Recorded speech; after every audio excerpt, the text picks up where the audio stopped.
Holy cow, I've just seen the TV movie Murder by Natural Causes from 1979, directed by Robert Day. This movie was written by the legends behind Columbo, William Link and Robert Levinson.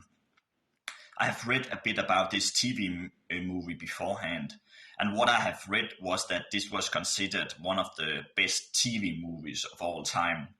And now that I have seen it, I must admit that I definitely understand why, because it is really excellent. I don't want to spoil too much of the movie, but the movie is about a woman played by Katharine who wants to have her husband dead. And to do so, she's getting her lover to scare her husband in order to give him a heart attack. And by the way, the husband in the movie has a heart problem, and he's played by Holbrook, Holbrook, I think.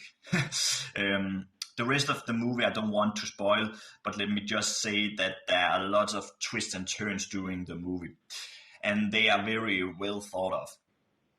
To be honest, in the beginning of the movie, I wasn't so keen on the plot.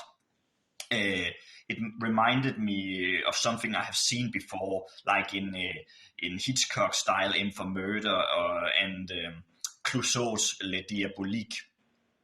But I was still curious to see in which directions it will go. And then I will have to admit that the whole third act is rather brilliant. The whole conclusion is so elegantly written and executed. So even though I did see some of the twists coming, I still managed to be surprised while watching it. It is indeed a very complex and well-written movie, and I wish there was a Blu-ray version of this so more people could watch it.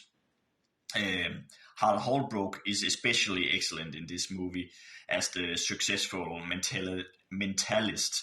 The other actors are also doing a fine job, but I do feel that Barry Bostwick as Catherine Ross's lover was the weakest part of the movie. He's not as convincing in his performance as the other ones. It is especially the script that is the real star of this movie, and it is indeed one of William Link and Robert Levinson's best well-written script, I think. Therefore, I will give this movie 8 stars out of 10. I want to rewatch this sometimes in the future to see if I still feel the same. But overall, it is a great TV movie from the 70s with a well-written script, a wonderful score by Dick De Benedictis, and some good acting performances. I hope you will give it a watch if you haven't watched it, and have a nice day.